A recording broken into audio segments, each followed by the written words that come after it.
Very good morning, dear students. Today we are going to discuss a double entry system. But in the last video we have already discussed about the double entry system.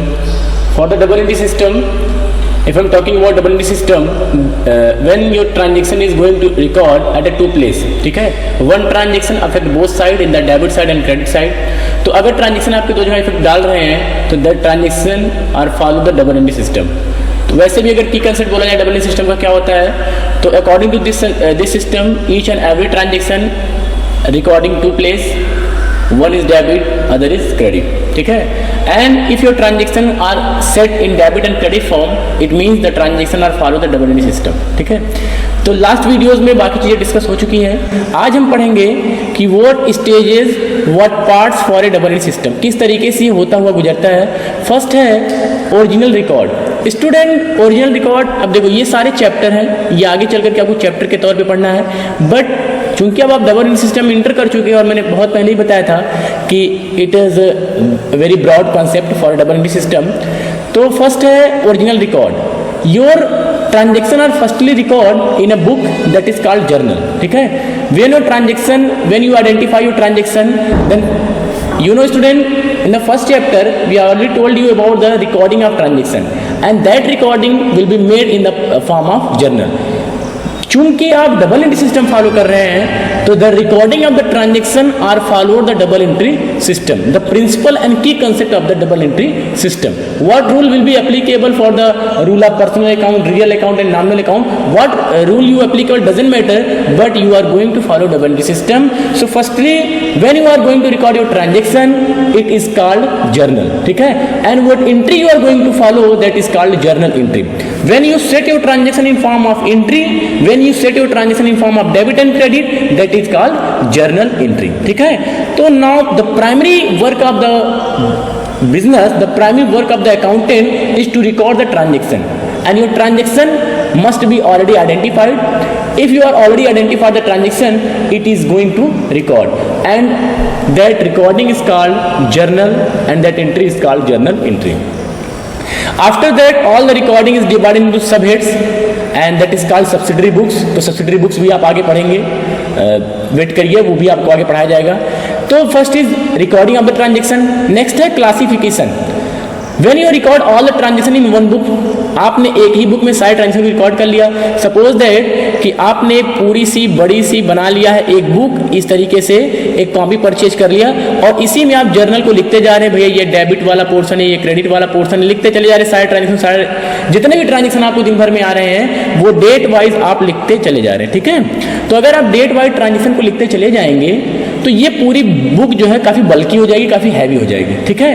And अगर आप किसी company में accountant के post पे हैं, किस post पे हैं, अकाउंटेंट के पोस्ट पे, और कोई ओनर है जिसके अंडर में आप काम कर रहे हैं, ओनर मीन्स मालिक.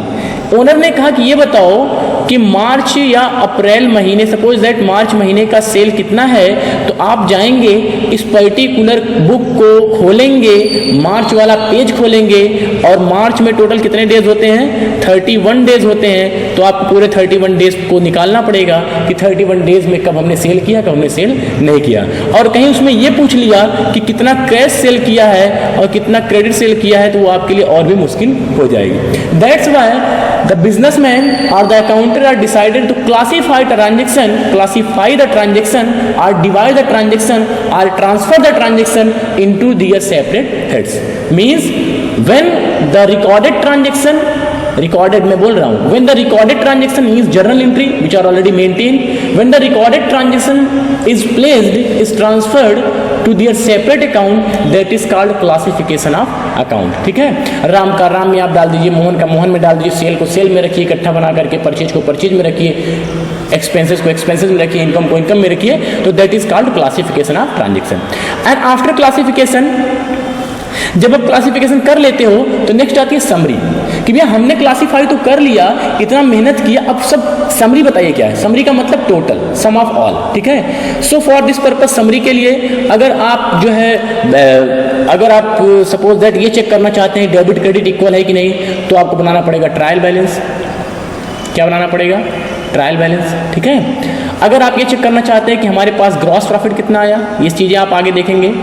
ग्रॉस प्रॉफिट कितना आया, तो आपको बनाना पड़ेगा ट्रेडिंग अकाउंट। ठीक, अगर आप ये जानना चाहते हैं कि हमारा नेट प्रॉफिट कितना आया, तो आपको समरी बनानी पड़ेगी पीएल अकाउंट की, प्रॉफिट एंड लॉस अकाउंट का।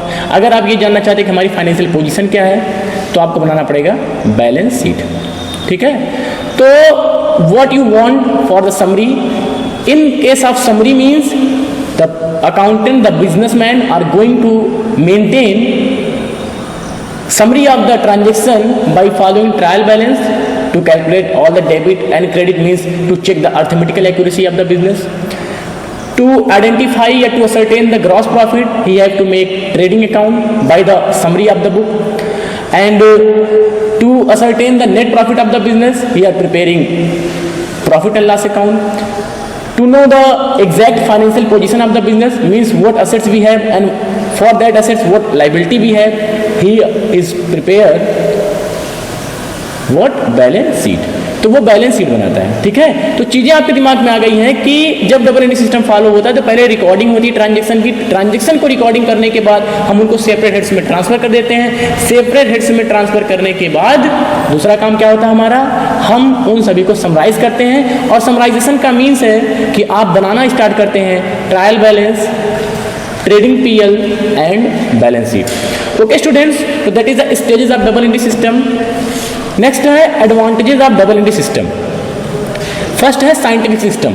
चूंकि in the first video we already told you that is generated by the Luca Pacioli in the 1494, तो वो चीजें आपको बताई गई हैं। Now this system is followed by all over the world. ठीक है, ये double entry system for the accounting purpose, the double entry system are followed all over the world. तो पूरे संसार में पूरे अकाउंटिंग प्रोसीजर जहाँ पे भी बिजनेस के वर्क कर रहे हैं वहाँ वो सभी जो है, चाहे वो फाइनेंशियल इंस्टीट्यूशन हो, चाहे वो नॉन फाइनेंशियल इंस्टीट्यूशन हो, चाहे वो बैंकिंग के सेक्टर हो, सभी जो है डबल एंट्री सिस्टम को ही फॉलो कर रहे हैं। ठीक है, साइंटिफिक सिस्टम का मतलब है कि that system have some specific rule, guidelines and some specific procedure to record the transaction. तो पहला एडवांटेजेस है कि that is a specific, that is a scientific system. ठीक है, that have their own rules and regulation that every businessman must be follow. Complete record of every transaction, because you are going to record your transaction on daily basis in form of debit and credit, तो I think there is no any mistaken to omitted your transaction, कि ऐसा नहीं हो सकता कि कोई transaction आपका जो है वो छूट जाए। तो complete record of all transaction का मतलब ये है कि आपके सारे ट्रांजेक्शन जो है वो कंप्लीटली रिकॉर्ड हो रहे हैं, ये उम्मीद किया जाता है। एडवांटेजेस यही है क्योंकि आप डेली बेसिस पे रिकॉर्ड कर रहे हैं, तो डेली बेसिस पे रिकॉर्ड करने का मतलब ही बनता है कि आपके सारे ट्रांजेक्शन 99.9% जो है वो रिकॉर्ड किए गए होंगे, दैट इज अ पॉसिबिलिटी। ठीक है, वो 100% इक्वल है। इसके बाद प्रिपरेशन ऑफ ट्रायल बैलेंस। आप एडवांटेजेस, अगर आप डबल एंट्री सिस्टम फॉलो करते हैं तो आप ट्रायल बैलेंस भी बना सकते हैं। ट्रायल बैलेंस इस तरीके से आप देखेंगे जो है, ये आपका डेबिट का पोर्शन बनेगा, ये क्रेडिट का पोर्शन बनेगा, और यहाँ रहेगा ट्रायल बैलेंस। ठीक है, तो ट्रायल बैलेंस का फॉर्म आप देंगे। ट्रायल बैलेंस बनाया क्यों जाता है? To check the arithmetical accuracy of the account, because when you are follow the double entry system, all debit and credit is equal to it is so it is assumed that your debit and credit of the trial balance are already equal। तो ये बना करके check किया जाता है कि चीज़ें सही है या नहीं। ठीक है, नेक्स्ट देखिए एडवांटेजेस क्या है। Preparation of trading PL and profit and loss account.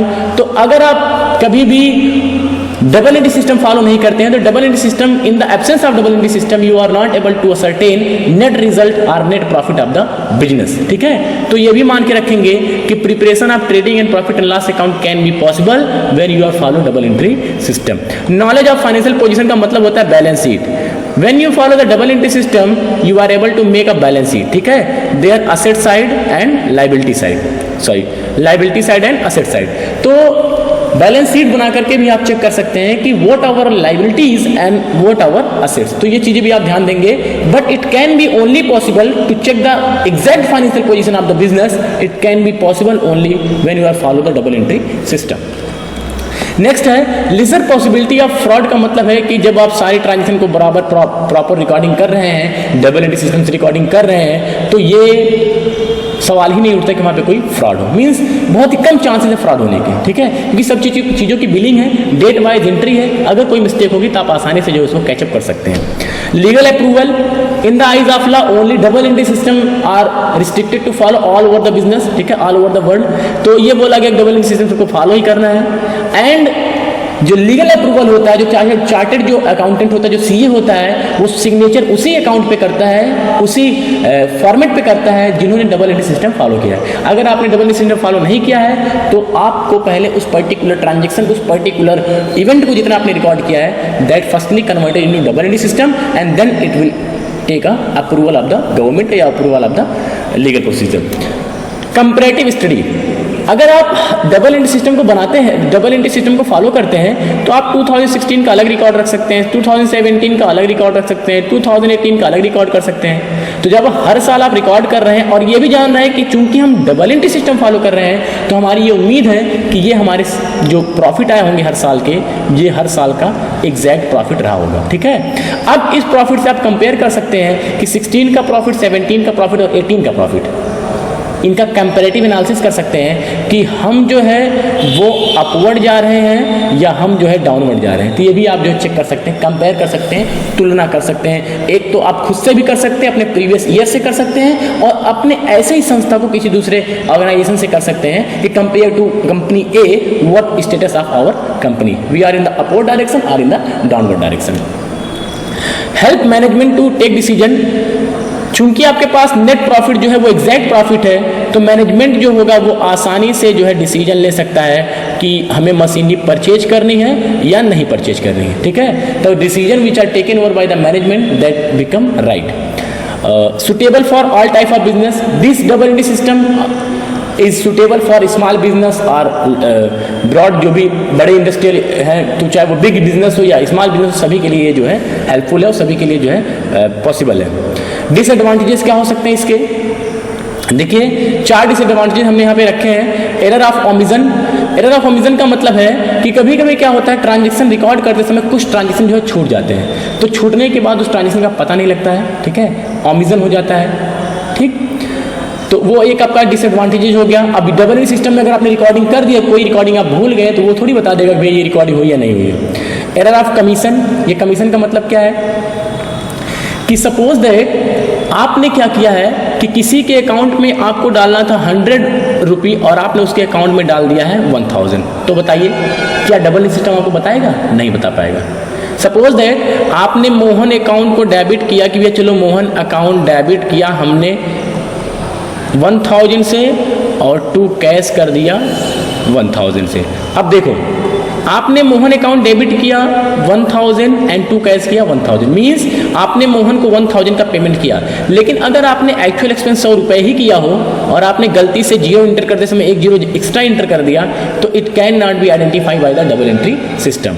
Next है error of principal.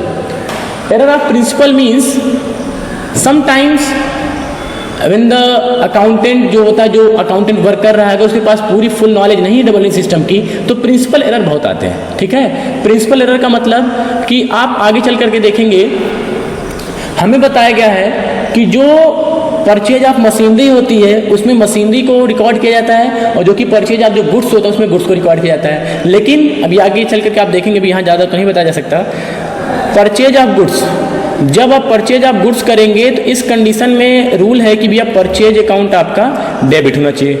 Purchase account क्या होना चाहिए? डेबिट। लेकिन आपने परचेज ऑफ मशीनरी किया, और परचेज ऑफ मशीनरी केस में क्या होना चाहिए? Machinery account debit. बट आपकी मिस्टेक की वजह से आपने जब परचेज ऑफ मशीनरी किया तो मशीनरी को ना डेबिट करके सीधे क्या कर दिया? परचेज को डेबिट कर दिया। तो that is a mistake of principle, आप आगे चल करके देखेंगे। कंपनसेटिंग एरर, कंपनसेटिंग एरर का मतलब क्या होता है? कंपनसेटिंग एरर का मतलब क्या होता है बेटा? कंपनसेटिंग एरर का मतलब है कि आपने पेमेंट किया राम को और दिखा दिया श्याम को, तो क्या डेबिट में कोई फर्क पड़ा? क्रेडिट में कोई फर्क पड़ा? कोई फर्क नहीं पड़ा। पेमेंट राम को करना था लेकिन पेमेंट श्याम को हो गया, तो नाम की मिस्टेक की कंडीशन में कंपनसेट हो गया। देखो राम को डेबिट करना था लेकिन आपने श्याम को डेबिट कर दिया, लेकिन हुआ तो 1000 डेबिट ही ना, तो it can not be identified by the double entry system.